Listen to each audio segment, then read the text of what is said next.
It's Sunday, February the 22nd. I am your host, Jake Shannon, and I am here to bring you the kayfabe news, the global shoot commentary.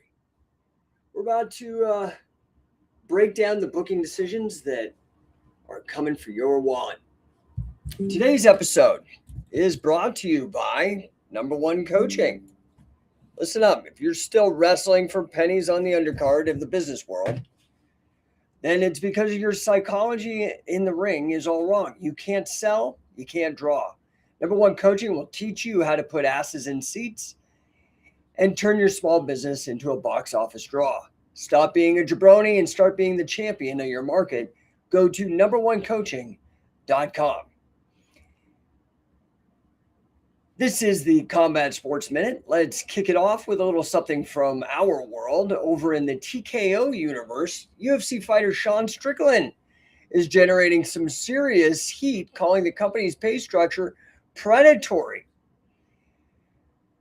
He's pointing out what every smart mark knows: when you're the only game in town, you can control the purse strings. TKO is the ultimate house. They hold the belts, they book the arena, and they decide who's going to get pushed and who's going to get buried. And that, my friends, is the exact same game being played in Washington. The establishment is basically TKO. You're the fighter. They decide the tax rate, the regulations, and the rules of engagement. And if you think you're getting a fair shake without leverage, you're the biggest mark in the building. All right, here is the kayfabe breakdown. We've got a stacked card today, smart marks. Let's look at the main events from the last week. Number one, the Supreme Court Screwjob. The spot, in a stunning reversal, the Supreme Court has struck down President Trump's sweeping tariffs as unconstitutional, ruling that the power to tax belongs to Congress, not the executive branch. The work, the official narrative, is that this is a triumph for the rule of law and victory for checks and balances. The referees stepped in to stop an illegal foreign object from being used in the match. What's the shoot? This is a massive, dusty finish. The executive branch promoter tried to book a finish without clearing it with the Creative Control Committee in Congress. But don't be fooled. The real heat here isn't about the Constitution. It's about money. The big importers and retailers who were getting crushed by the cost formed a powerful backstage stable and pressured the refs to make the call. The domestic producers who were protected by the tariffs, they just took the pin. So what's the finish? Small business importers get a huge babyface pop as their costs potentially drop. The America First protectionist angle just got buried by the High Court. Expect the administration to cut a furious promo, but the decision stands. The winners are the free traders and anyone relying on global supply chains. Match number two, the Small Biz Handicap match. The spot, a coalition of over 70 trade associations led by the NFIB, is pushing Congress to pass the Prove It Act to curb burdensome regulations on small businesses. So the work, we just want a fair shake for mom and pop. The bureaucratic state is choking out the little guy. It's a classic underdog babyface promo. What's the shoot? This is a desperate tag team move in order to, in an ongoing handicap match. The regulatory state is a monster heel with infinite stamina and a bottomless budget. Small businesses are getting gassed in the ring. This coalition is trying to get some leverage to get a foreign object of their own, legislative backup, to even the odds before they get squashed for good. The finish? The bureaucratic heels will likely kick out at 2. This is a long-term angle, not a squash match. The regulatory machine is too big to be taken down with one move, but this shows the small business stable is finally getting organized. Match number 3, Wall Street's go-away heat. The spot, despite closing massive TV rights deals and protecting record revenue, TKO Group, the parent of UFC and WWE, their stock took a hit this week because Wall Street investors wanted even more growth. The work, we're building a global sports and entertainment juggernaut. The future has never been brighter. What's the shoot? This proves that The investor class audience is the most fickle crowd in existence. You could book the biggest main event of the year, but if they don't like the finish, they'll riot. TKO is generating go-away heat with the money marks because they didn't exceed the already insane expectations. So what's the finish? TKO management will be forced to squeeze the talent, that is fighters and wrestlers, even harder to feed the beast to get the stock price back over. The real losers will be the people taking the bumps in the ring. Today's massive action. Smart Marks, you've seen the booking sheet. Now, what are you going to do about it? Here's your action plan. 1, time to renegotiate any contracts that you have. With the tariff threat being tapped out, the cost basis for imported goods just changed. If you're buying materials or products from overseas, get on the phone with your suppliers this week and demand a better price. The excuse for high prices just got thrown out of court. Don't leave money on the table.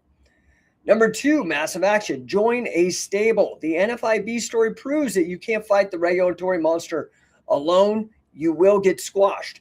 If you're already a member of a strong trade association or business coalition in your niche, join one today.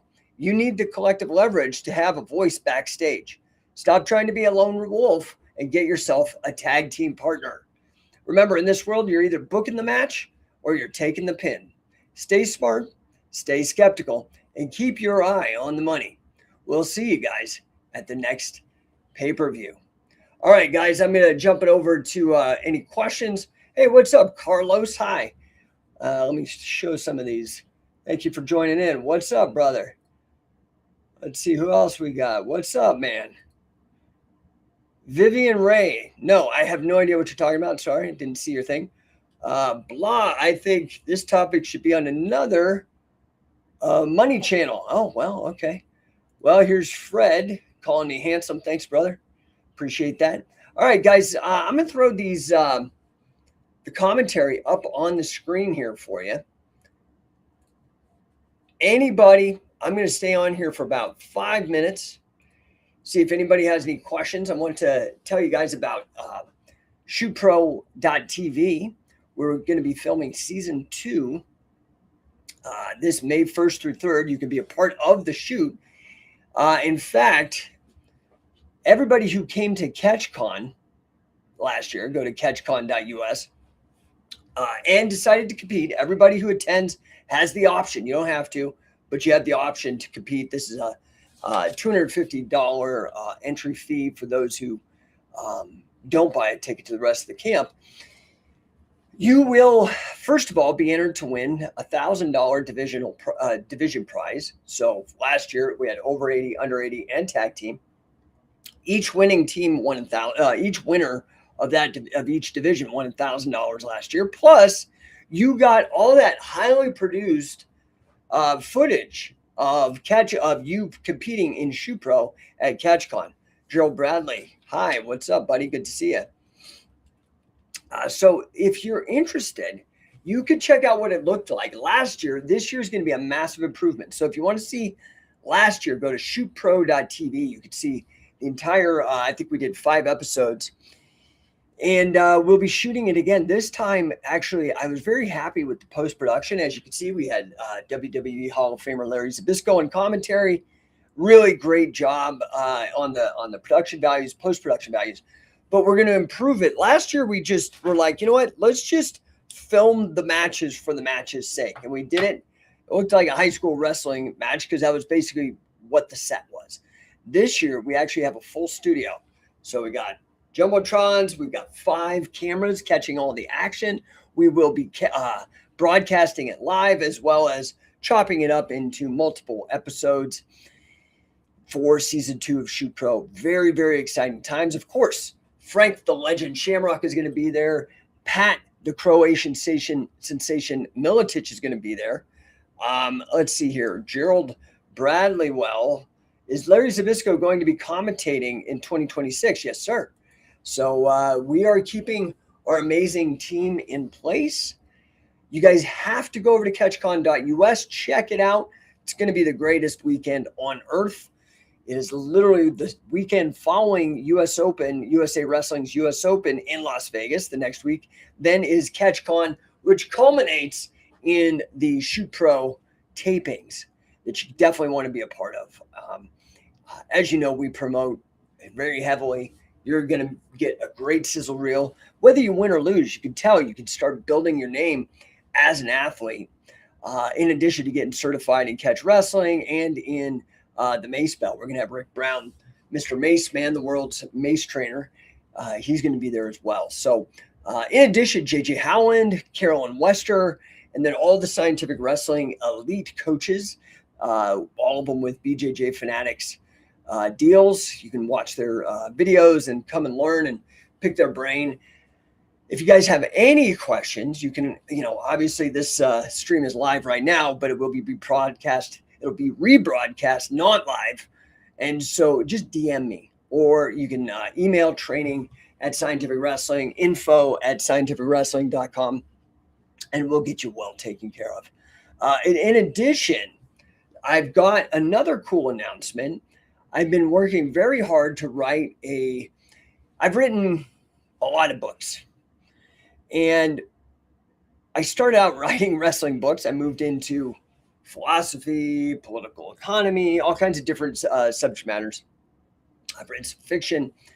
But my next book is going to be the third in my catch wrestling trio. Number one was Say Uncle, best-selling book. Number two, Physical Chess, which I was the ghostwriter for Billy Robinson. And the third one's going to be on Carl Gotch.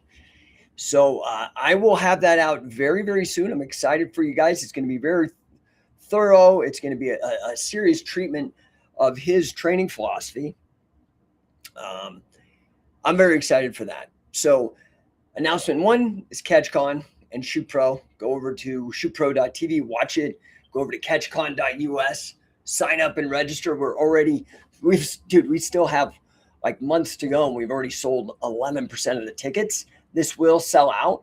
And some of the ticket tiers, for example, there's one that includes a stay at the B&B with the coaches, including Militich, Shamrock, and myself.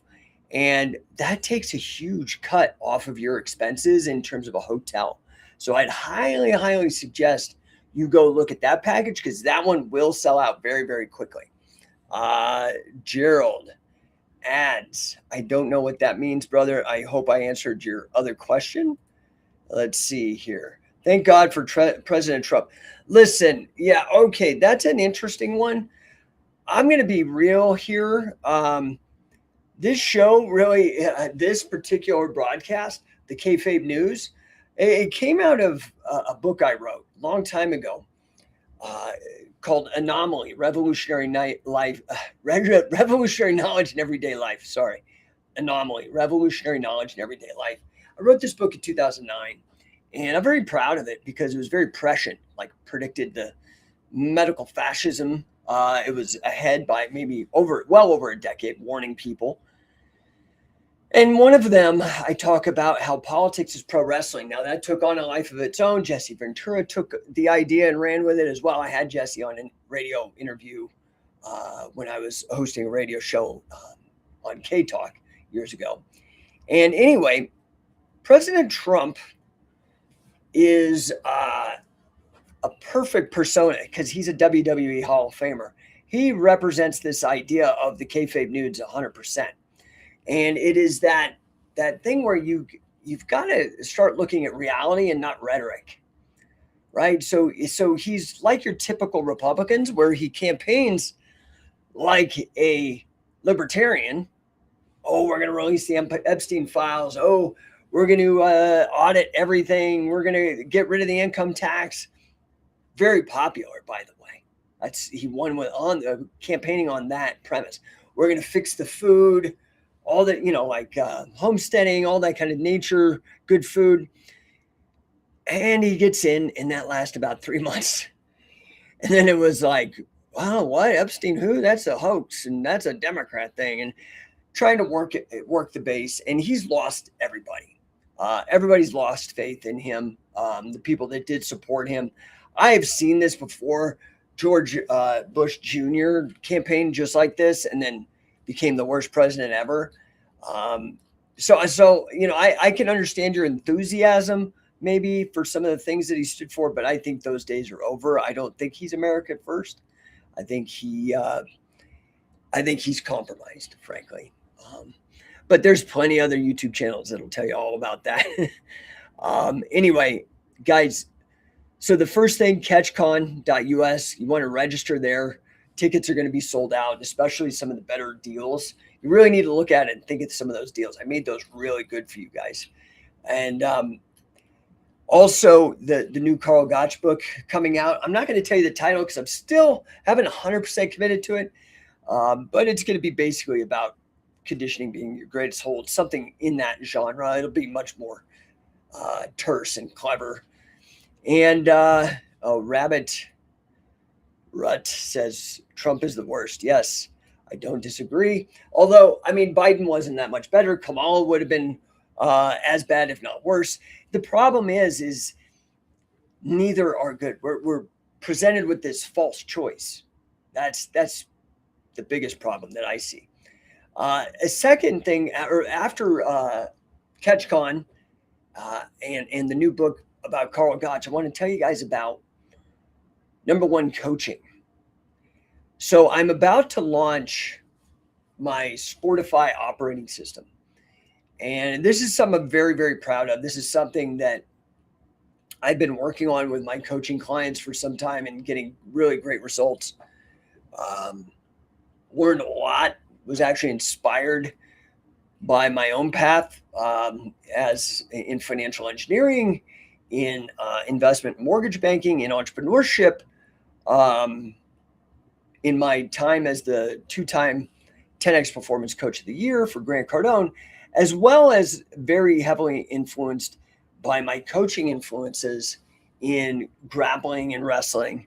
And I'm very, very excited to share it with you guys. This is another one that is coming due. We are going to be able to come into your business and install the Sportify operating system, which really is a extension of the idea of gamification.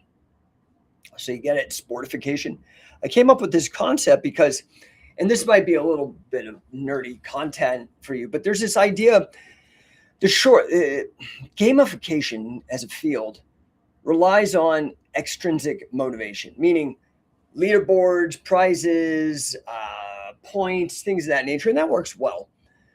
But what we found, especially Gallup has done really great research in this, 70% of the variance of a company can be attributed directly to the managers.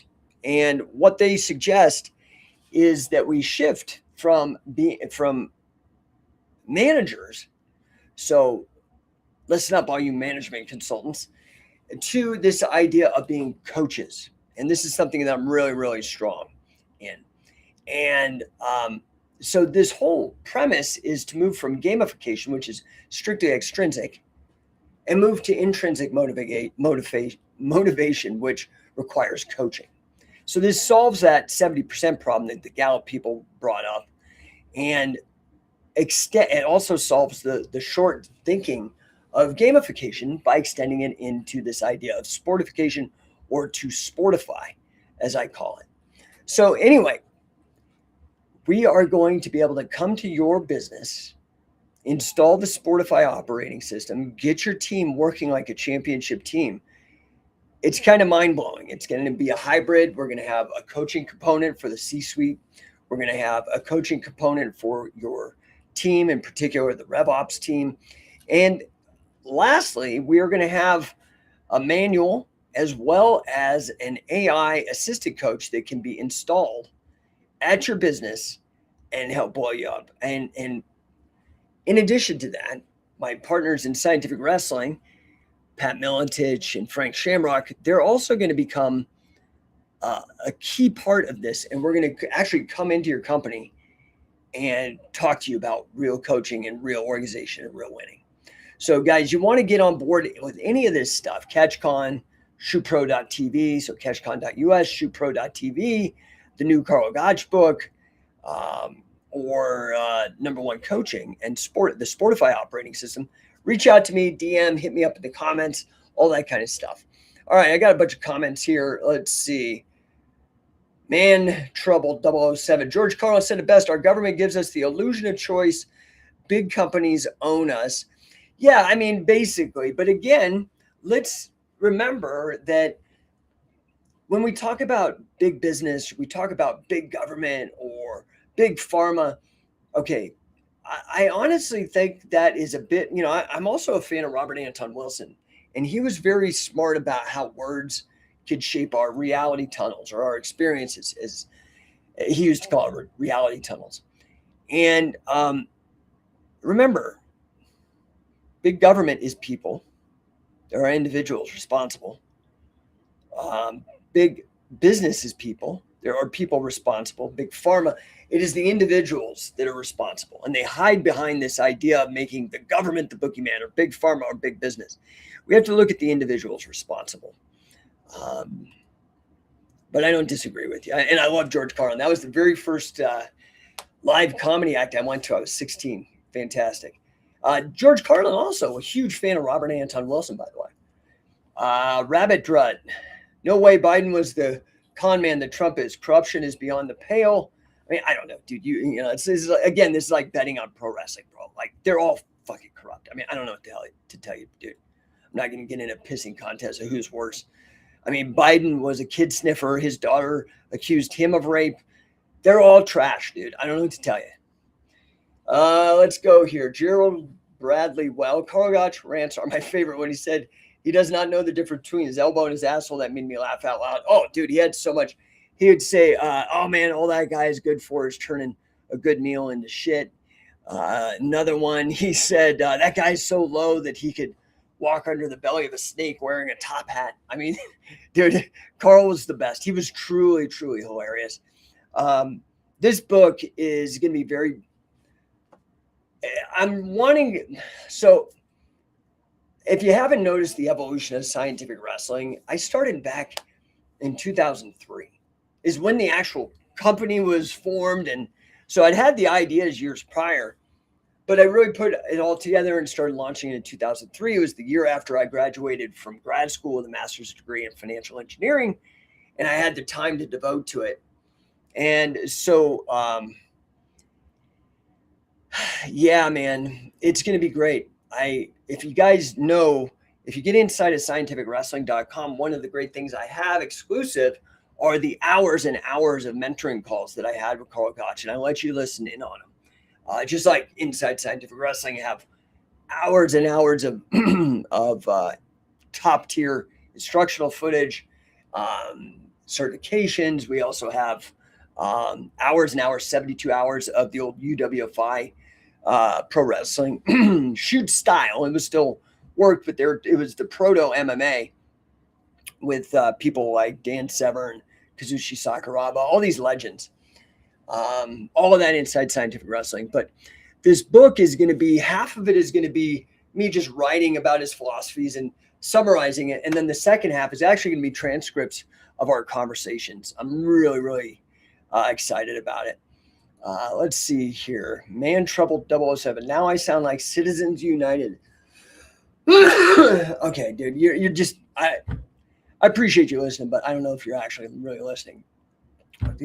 Corporations aren't people, so that I don't even know if you're like actually listening. I'm making the exact opposite thing, I think, as to what you're saying. Maybe I'm wrong. Maybe I'm not understanding you. What does Kevin Tripp say? Ever try martial arts? Yeah.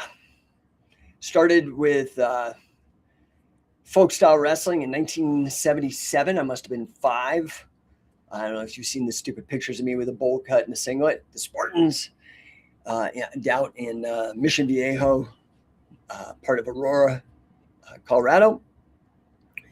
Then I went and got a black belt in Taekwondo when the Karate Kid was popular. Got that in 15. Had cancer at 16. Healed up. By 18, I was back at it. Getting back into judo at the YMCA in Boulder under Burned Bush, U.S. senior freestyle champion.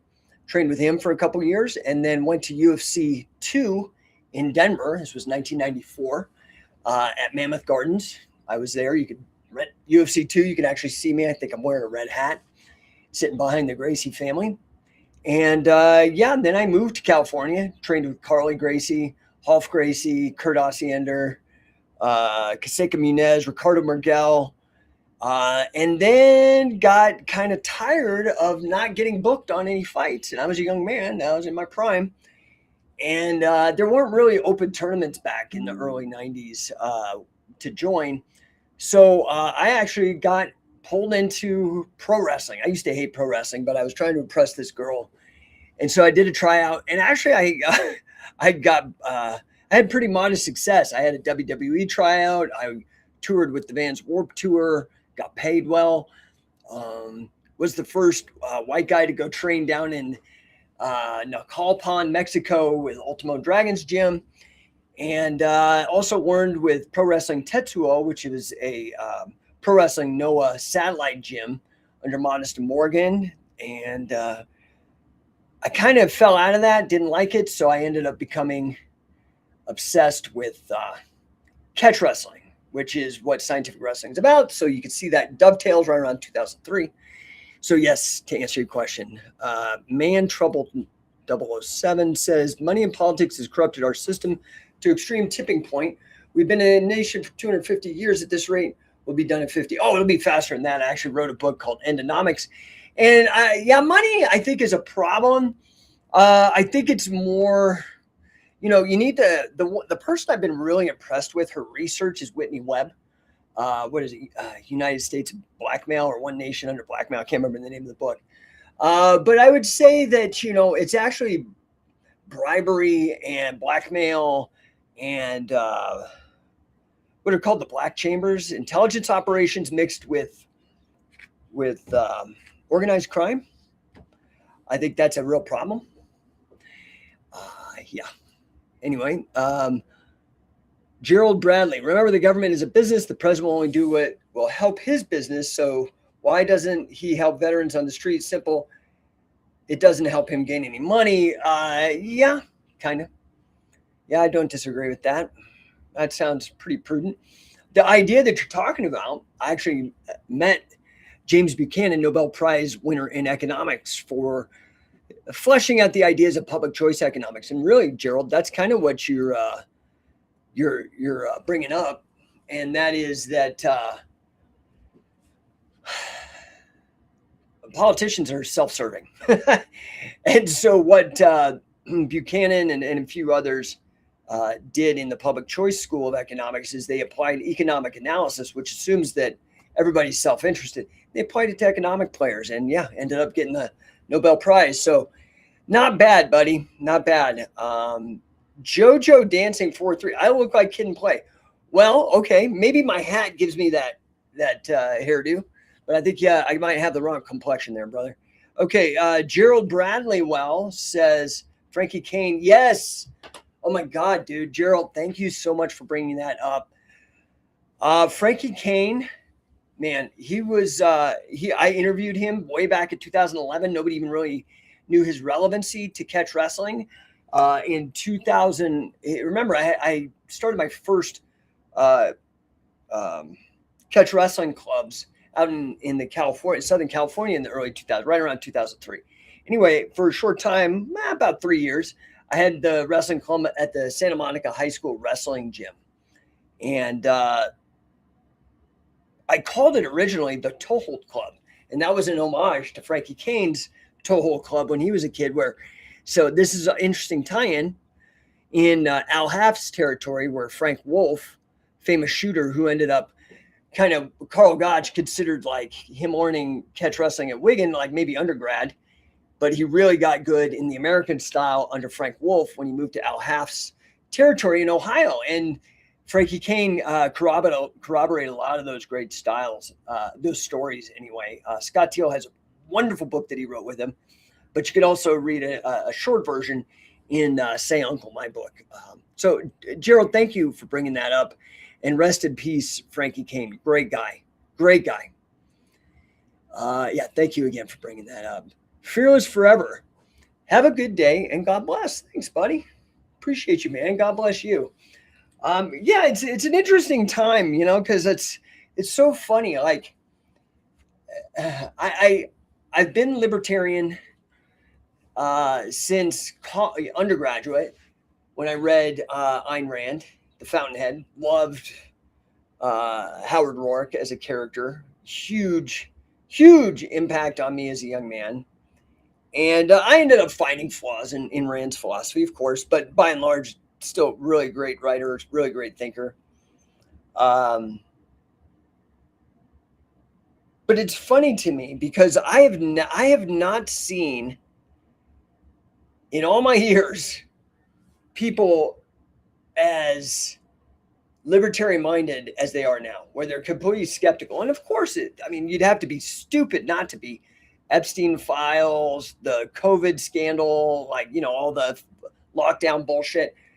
I think they ended up waking up more people than they really anticipated. Anyway, I find it interesting because all these commentators like Candace Owens and Nick Fuentes, man, they love to go after that pedophile network, as they should. Although I just find it short-sighted because both of them are Catholic, and I'm like, you guys remember when the original pedophile network was the Catholic Church, right? Like, I don't know that actually really went away, but they don't like to talk about that. Let's see. Lionel Lanham. Catch. Yes, sir, brother. Catch wrestling. Greatest sport, most impactful sport in the history of the world. And I can quantify that 100%. Dark Evil. You just farted in my general direction. Yeah, I was wondering what that was, brother. But you know what? I've got my fart blocker on, dude. So guess what? All that's wafting right back at you. Guys, yeah, I appreciate everybody jumping in on the comments here. It's interesting. I've gone on a very, very long journey of, I'm constantly evolving and changing. The things that have been common in my life, Lionel Lanham says, facts. Thanks, brother. The things that have been constant in my life, I think, are, I've been libertarian pretty much my entire adult life, starting when I was about 19 years old, and I'm 52, so that's been libertarian longer than I haven't been. I've evolved as I've learned how the world works.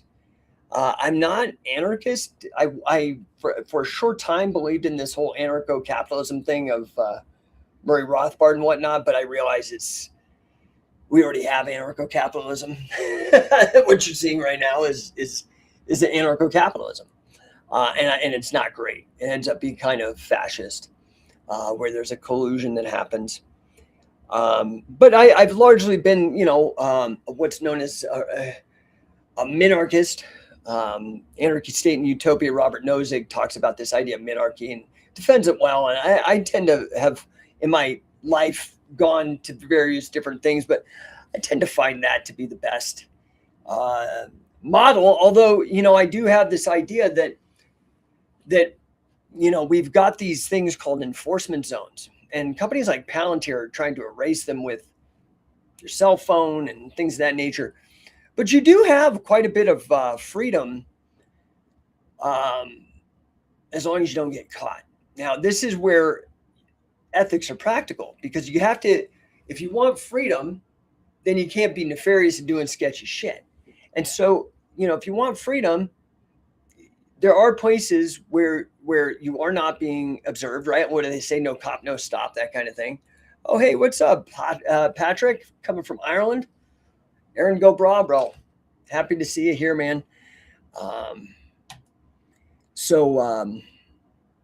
Liberty's been individualism, and liberty's been something my whole life. I think it was really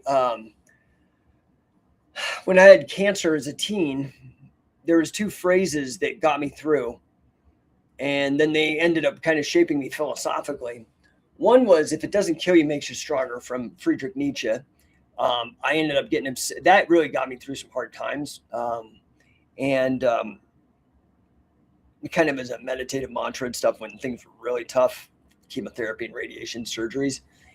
And so I started reading him, and he was an individualist, and I really enjoyed him. And I think his style, Ayn Rand really took his style and updated it for the modern age. I think that's why I resonated with it. It was kind of a natural jump.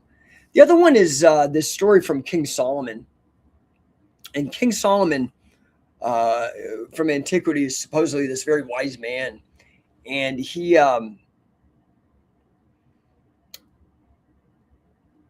was very wealthy, and he had a priest or a magician. I don't know what the hell they called him back then. But he had this priest. He said, listen, I need you to make me a magical ring that when I'm overly excited or overstimulated or too exuberant, it will sober me up. But I also need this magic ring if I'm depressed or overly melancholy or distraught or mad or emotional, that will also bring me out of that. So the wise man thinks about this, says, okay, I got you. He goes away, comes back. King Solomon's at some sort of feast or party, whatever, I don't know. And comes up and has the ring. And Solomon's like, oh, great, great, great. Bring him up here. Oh, he's so great. Puts on the ring, looks at it, and immediately sobers up. And he goes, thank you. And the ring, on it was inscribed, this too shall pass. This too shall pass. Yeah, that got me through a lot, dude. Who is this? Let's see. Upgrade. Is this a TDS channel? Dude, I don't even know. Like, am I too old to know what TDS stands for? Yeah, anyway. That got me through. I think Nietzsche and Ayn Rand maybe pushed me towards a little bit of atheism in my youth. And I do think that was wrong. I ended up working at a libertarian bookstore before Amazon came around. They actually had like direct mail bookstores for niche subjects, and I worked for laissez-faire books. And I first came across a thinker named Robert Anton Wilson, and he had this idea of radical agnosticism. And he really thinks it's like the model agnosticism of the Copenhagen interpretation of quantum physics. But long story short, it brought me back to the realm of spirituality and whatnot. You know, I was raised a Catholic. I was baptized, went through, communion, was confirmed. And yeah, but I just realized that I think sometimes religion is the following of another person's spiritual path, whereas spirituality is following your own, right? Truck from Munda, Irish something, I don't know, I like it too. Oh, is this an anti-Trump channel? Oh, no, no. Not at all. I really could give two shits about politics by and large. I think it's all trash. I think believing in pro wrestling or believing in politics is like betting on pro wrestling. I think you're naive if you think any of it's real. So I'm not anti-Trump. Like it'd be like being anti-WWE. It's like, well, I'm not really anti-WWE. It's just I don't watch it. I don't really like it. So Trump could be the whatever. Oh, considering my thumbnail, yeah, dude, that's just got you here, bro. That's all it does, right? It's promotion. Upgrade. Religion helped to create this society. Well, maybe. I mean, I don't know. Maybe yeah, it did help create this society. Whether it was all the good parts or all the bad parts, I don't know if that's true. I'm not like an absolutist like that. I think religion has brought some good things. I think it's also brought some problems. But anyway, yeah. So, and what does Upgrade say? That's fair. I try to be. I mean, I don't know. I'm just a guy, dude. Just doing the best I can, just like you, just like everybody else. Anyway, guys, appreciate you showing up. So the kayfabe news, I'm having fun with it. Really, the idea was born in my 2008 book, Anomaly. Okay, so if you don't watch WWE, then you're anti. Okay, no, that's known as the no true Scotsman fallacy. There are people who just don't give a fuck. I just don't watch it. I have friends that work there, that have worked there, like at high levels. It's cool. I just don't watch it. This is why I'm doing ShootPro. ShootPro.tv. I'm creating the thing that I like. That's what entrepreneurs do. They're like, okay, there's all this stuff in the marketplace. I see a gap that's not being taken advantage of, that I think I could offer something that people would love. and that's Shoot Pro Wrestling. So I don't know if you know the premise. Have you watched Shoot Pro Wrestling? Go to shootpro.tv. We have 5 episodes up that you can watch. And the whole premise is, what if pro wrestling was real? Competitive pro wrestling. That's what we do. Competitive tag team matches, pin or submit, singles matches, cage matches. You can see them. We Iron Man matches. We've run them all. We're the first to do it, ironically, since well over 100 years ago. So yeah, very, very proud of that. So I don't know that I'm anti-WWE. I'm not anti-Trump. I am anti-kayfabe, maybe. And so yeah, maybe my understanding of the history of wrestling and the understanding of the history of humankind has made me skeptical of these official narratives. Yeah, probably. I think there's a Booker. I think there's works. I think the shoots have been hidden a long time. And so what I'm just trying to do is just bring back that reality. Smelter says LOL. Okay. All right, guys. Unless there's any other questions that I can help you guys with, be sure to check out catchcon.us. Get in the room. It's going to be mind-blowing. You got to read it. Just go check it out. We had such a great event last year. And Jody Malenko is joining us. He's Carl Gotch protege. He'll be there. He's also agreed to write the foreword to my Carl Gotch book, which I'm really excited about. Check out shootpro.tv.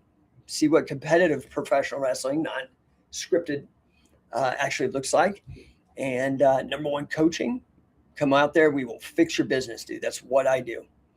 I have an ROI on my coaching of 1,500%. So literally better than Bitcoin. Happy to help you. Smelter says, I agree. Politics is pro wrestling. Yeah, dude. I mean, so you notice I come in here and I use the language of professional wrestling smart mark reporting to communicate the global political economy. You can go back and watch some old episodes if that interests you. But it unites a lot of my interests, which are small business. Absolutely obsessed. I spend most of my day helping people win in small business, catch wrestling, and individual liberty. Those are probably the big ones. I mean, personally, it's family is always number one, but family and my health. But guys, I'm going to jump. This went way longer than I thought. I appreciate you guys, and I'm here pretty frequently now.